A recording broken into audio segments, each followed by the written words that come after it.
안녕하세요. 30대 중반 7살 아이를 둔 엄마입니다. 아침에 일어나 문득 생각해보니 이 싸움의 피해자는 나뿐인 건 아닐까 하는 생각이 들어 스글픈 마음만 들 뿐입니다. 남편이 동네 과부 아줌마와 바람이 났습니다. 상간녀 상대로 위자료 청구 소송도 해서 곧 판결도 나고 위자료도 수천만원 책정이 되었습니다. 아이를 생각해 이혼까지는 하지 않으려 했었는데 외도가 발각되고도 상간녀와 계속 연락을 주고받고 만남을 계속하는 걸 보고 도저히 참을 수 없어서 이혼 서류도 접수하고 지금은 숙려 기간입니다. 그런데도 두 연놈들은 그새를 참지 못하고 지금도 함께 지내며 서로가 너무 애틋하네요. 나는 남편을 잃고 내 아이는 아빠를 잃고 평생 함께 할 줄 알았던 내 가족이라는 울타리가 그 두 사람 때문에 한순간에 깨졌는데 그 두 사람은 행복해도 되는 건지, 지금 이 순간에도 죄책감보다는 둘이 사랑을 나누며 웃고 있을 생각에 전 더욱 억울한 생각이 듭니다. 남편은 운동하는 걸 무척이나 좋아했었습니다. 농구, 볼링, 축구, 심지어 낚시, 여행 등등 밖으로 돌아다니는 걸 좋아하는 남편과 달리 저는 늘 집에만 붙어있는 집순이였고 아이를 낳고 봐줄 사람이 마땅히 없어서 더욱 집에만 있는 편이었죠.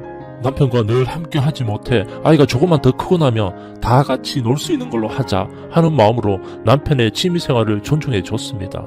하지만 남편은 늘 운동을 핑계로 귀가 시간이 늦고 운동 후 술 마시고 오느라 아이와 저와 함께 저녁 시간을 자주 보내지 않는 것에 대해 조금의 불만은 있었지만 남편이 하는 일이 영업과 관련된 일이다 보니 불만이 쌓일 때마다 일의 연장이라 생각하며 참고 지냈었습니다. 그래도 남편은 늘 나에게 다정했고 저를 끔찍히 사랑해줬어요. 술 먹고 늦게 들어온 날에도 피곤할 텐데 부부관계는 하루도 빠지지 않을 정도로 아주 원만한 편이었죠. 하지만 결혼 5년차부터 달라지기 시작을 했죠. 남편은 회사 일이다, 취미활동이다 하며 귀가시간이 점점 더 늦어졌고 전업주부였던 저는 홀로 독박육아였어요. 그리고 부부관계도 점점 소원해졌고요. 주말이면 아침마다 조기축구를 하고 평일, 화요일, 금요일은 볼링을 했었는데 어느 날은 남편이 월요일, 목요일마다 나가는 배드민턴을 시작하더군요.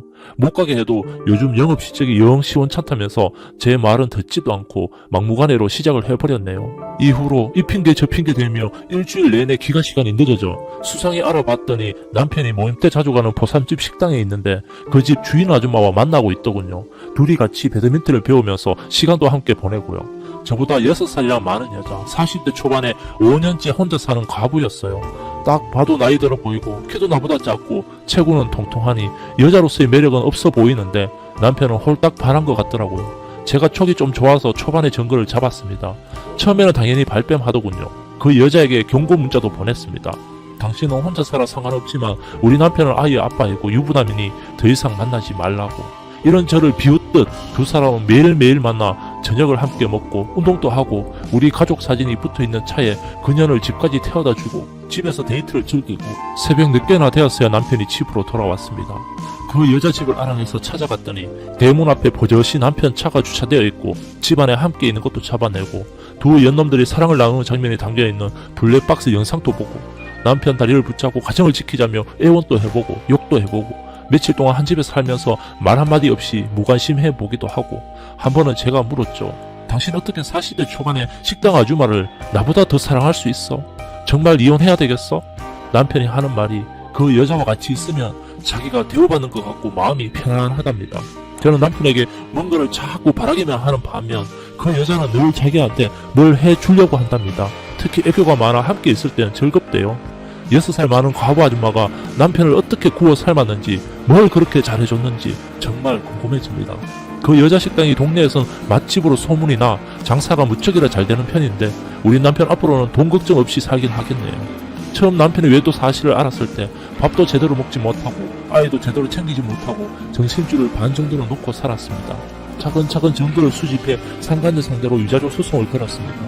상간녀 소송을 진행하며 할 수 있는 한에서 남편의 모든 것을 잘라버리며 조금씩 안정을 찾아가고 있었는데 이혼 서류 접수 후에도 꾸준히 그 여자와 연락하는 남편의 웃는 모습에 다시 마음이 찢어집니다. 그래도 양육비는 보내주네요. 많은 돈은 아니지만 생각해보면 진작에 버렸어야 할 내 인생의 쓰레기인데 어린아이 걱정에 나의 두려움과 미련 때문에 주변의 시선과 충격받을 친정 식구들 때문에 제때 버리지 못하고 계속 질질 끌어왔던 것 같습니다. 사실 이번이 첫 번째 외도는 아닙니다. 아들이 젖 먹이를 때 총각인 척하며 볼링 동호회에서 어린 여자를 만났던 적이 있었습니다. 그때는 그 여자도 속은 거라 깔끔하게 정리가 됐었는데 이번엔 다르네요. 저 이혼하는 거 잘하는 거 맞죠? 계속 껍데기뿐이 남편 붙잡고 외심과 배신의 늪에서 살아가는 것보다 아이 딸린 이혼녀가 되는 게 더 나은 인생이 될 수 있겠죠. 아직 친정 엄마는 모르십니다. 아무것도. 사위가 바람이 나서 사랑하는 딸이 가슴에 비수를 꽂고 이혼하는지 곧 말씀드려야겠죠. 마음이 허전하고 아프네요. 소송에서는 이겼는데 인생에서는 제가 진 건 맞죠. 남편은 지금도 웃고 있을 테니까요. 저도 하루빨리 괜찮아졌으면 좋겠어요.